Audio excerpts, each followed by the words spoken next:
So, really quick, if you haven't seen my most recent episode on Packed Weapon, make sure you check that one out because I go through every way that I could possibly think about to break this card, so make sure you check that out, but not just yet.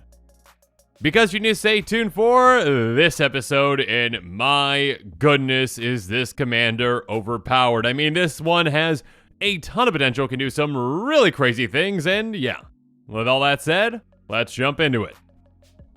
So, the commander on this episode is Jahira, Friend of the Forest, a 2/3 human elf druid that costs 2 and a green. Now, Jahira is a commander with a very simple but incredibly potent line of text. Tokens you control have tap, add green. Now, on top of that, there is one other piece of this commander that, in my opinion, makes it overpowered. Because if this was just on a mono green commander, this would still be incredibly impactful, and there's still incredibly powerful and even broken things that you can do with this. But by giving this commander access to a background, and actually I should mention, if you haven't seen my episode on backgrounds, make sure you check that one out at some point. But by giving this commander a background choice, they can choose any other color to pair with, and that's really important. Now, obviously, the effect of that background can be impactful as well, but being able to choose a secondary color for this commander is massive.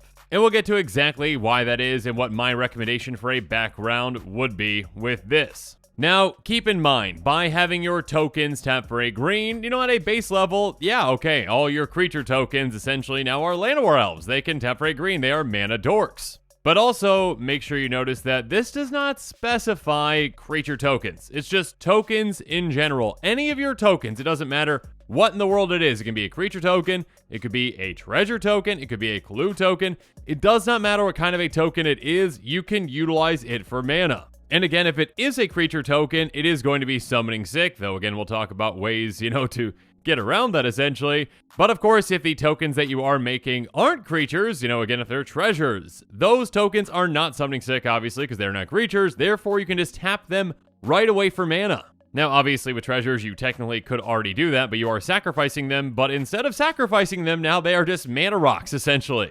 So again, because of that, you can very quickly utilize an absurd amount of mana. I mean, it's not going to take very long at all for this commander to go off, and of course, there are plenty of ways to actually go infinite with this commander as well. We'll talk about some of those examples here in a bit. Now, really quick, when a new commander like this one that is exciting and very powerful comes out, well, sometimes card prices that work really well with it tend to go up. So in the description below, I've included a link to the list of the cards that I'm talking about on this episode, and if you want to pick any of those up, make sure you check that out sooner rather than later. But now with all that said, let's jump into the cards.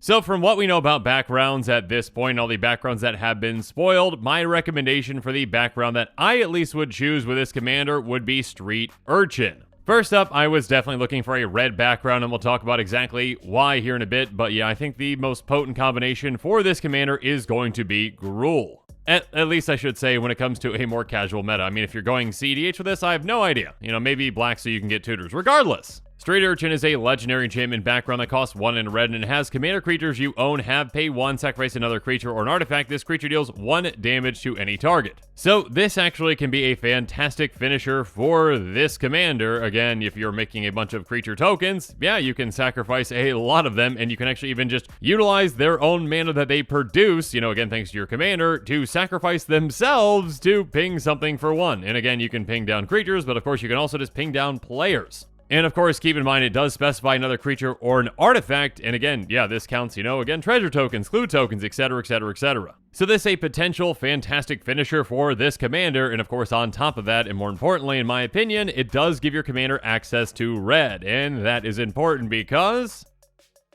well, if you are going to be making a bunch of creature tokens, you want to be able to utilize them right away for mana with things like 1,000 Year Elixir, which actually can go in any deck, Fires of Yavimaya, and Fervor. Now, I did want to bring up 1,000-Year Elixir first, just to illustrate that, yes, with any combination of colors, there are still ways to, give your creatures haste, essentially. I mean, in green, I believe Concordant Crossroads is actually a way to just give creatures haste, but that thing is very, very expensive. Regardless, 1,000-Year Elixir is another example. But yeah, if you've got red, you've got a lot more ways to give your creatures haste. 1,000-Year Elixir says you may activate abilities of creatures you control as though those creatures had haste, and by paying 1, you can tap to untap target creature. Fire's Maya says creatures you control have haste, and you can sacrifice it to pump something by +2/+2, but you're probably not going to do that. Regardless, the haste is important. And yeah, Fervor just straight up says creatures you control have haste, and yeah, that is incredibly crucial in this deck. Because instead of having to worry about summoning sick creatures and not being able to utilize their mana right away, we can just tap them right away for mana right when they come into play and just have even more creature tokens come into play by casting more things and having more effects. And yes, also doing some very broken things. There are some combinations that do require your creatures to have haste, and we'll get to those here in a bit. So again, in my opinion, if I'm choosing a background for this commander, I think having red in that background is very important. I mean, that also gives you access to a card like Brass's Bounty, and yeah, this card can be just absolutely incredible in this deck. It's a sorcery for 6 in a red, and it says, for each land you control, create a treasure token. Now again, normally this would just be giving you a bunch of temporary mana, but again, with this commander, this is like, nope, you essentially just double up your lands. I mean, you're not technically doubling up your lands, you get basically a mana rock for each land that you have, and you can utilize that right away. So if you have 7 lands in play and you cast this, you are going to get 7 mana rocks essentially that each can tap for a green. You get all your mana back essentially right then and there. And then, yeah, next turn you get even more mana. You've got, 15 mana if you play a land? So things can get out of hand really quick. And of course, there are great repeatable effects like, a Tireless Provisioner, which is a 3/12 scout that says whenever a land enters the battlefield under control, you create a food token or a treasure token. Now, it really doesn't matter kind of with this commander which one you pick. I mean, obviously, if you need, to utilize treasures at some point, maybe for some red mana, cool, make treasures. If you might want to get some life later, cool, use food tokens. But regardless, either way, each of them can tap for a green and are essentially a mana rock. And of course, in green, there are plenty of ways to get more and more lands into play, so yeah, you can make a lot out of this. And of course, I need to bring up an incredibly expensive new card with Bootlegger's Stash, and yeah, this thing is incredible with this commander. As if this card wasn't expensive enough already. Anyways, it says lands you control have tap, create a treasure token. With this commander, this is essentially, hey, your lands have tap, create a mana rock that taps for a green. So yeah, you don't even have to utilize your lands. You just keep using them to make, mana rocks essentially every single turn. And this isn't even the most broken thing that you can do with this commander. Yet another card that just keeps getting more and more expensive with all the treasure producers that we have now. Academy Manufacturer. It's a 1/3 assembly worker that says if you would create a clue, food, or treasure token, instead create one of each. This is pretty incredible. I mean, there's going to be tons of cards, actually, that, you could probably consider to be the golden pig of a deck built around this commander because there's just so many broken things that you can do with it. But this one essentially is just, hey, if you are making those treasure tokens or clue tokens or food tokens, instead you get 3 tokens instead of 1. So again, if you have Bootlegger's Stash in play, which, okay, this is just an absurd play. You tap, say, let's again, you have 7 lands, okay? You tap your 7 lands.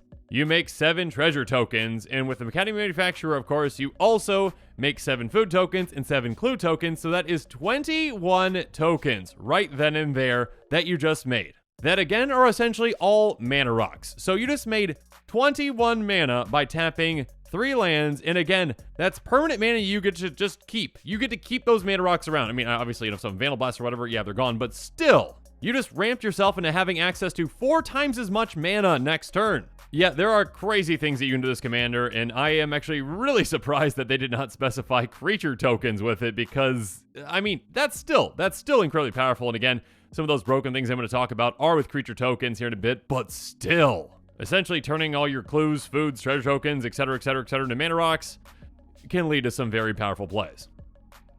Now, of course, we also have some repeatable token generators as well with things like Awakening Zone, Tendershoot Dryad, and Dragonlair Spider. Awakening Zone, it says at the beginning of your upkeep, you may put a 0/1 color spell Drazi spawn creature token on the battlefield. It has sacrifice this creature, add colors to your mana pool. So essentially this permanently ramps us each turn. Again, basically it's giving us a mana dork now that we actually don't have to sacrifice, and actually on top of that, we can sacrifice them for additional mana if we really want to. So we just tap, sacrifice 2 mana, thank you. And then Tendershoot Dryad says at the beginning of each upkeep, create a 1/1 green sapling creature token, and again, this counts your opponent's turns as well. So yeah, on each trip around the table, you essentially get, again, 4 mana dorks to utilize. And then Dragonlair Spider can be even more ridiculous in a game of Commander. It says, whenever an opponent casts a spell, create a 1/1 green insect creature token. I mean, how would you like to just get a mana dork every single time one of your opponents casts a spell? Yeah, it sounds pretty good, right? Yeah. And of course, keep in mind, obviously, creature token producers like these get even better when you have, things again like Fervor that can give your creatures haste.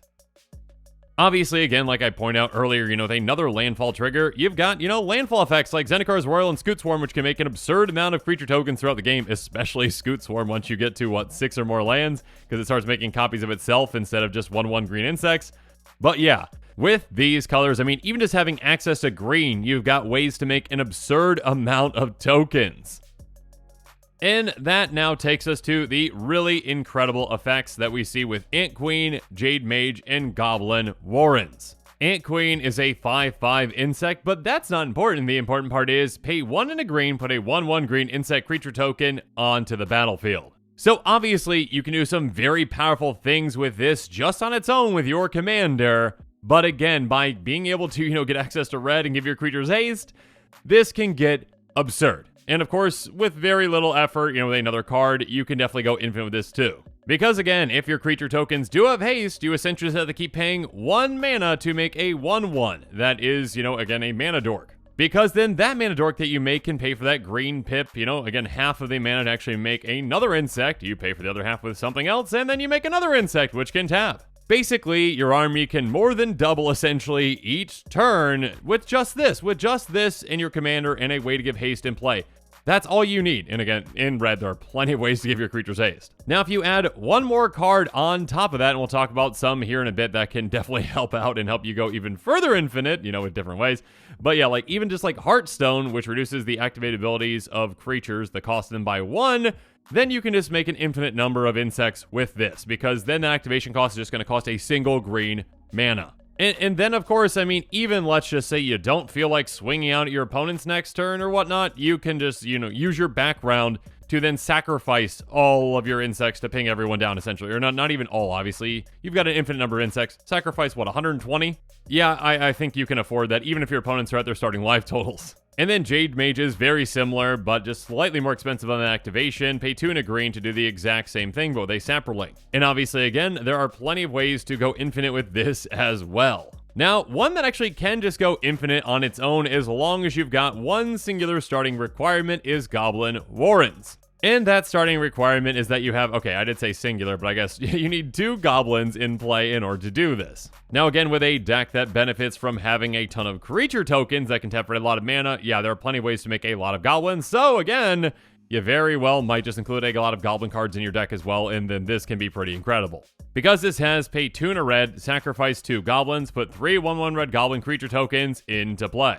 So again, with your commander in play, and if you've got Fervor or any way to give your goblins haste, you can then just tap them all for a green to then sacrifice 2 of them and do it again, and again, and again. Now, you won't be generating infinite mana on its own with this, but you are generating an infinite amount of goblins, because you don't have to sacrifice 2 to actually get 3. And of course, again, like the other 2 examples of Ant Queen and Jade Mage, yeah, there are ways to go infinite with this as well.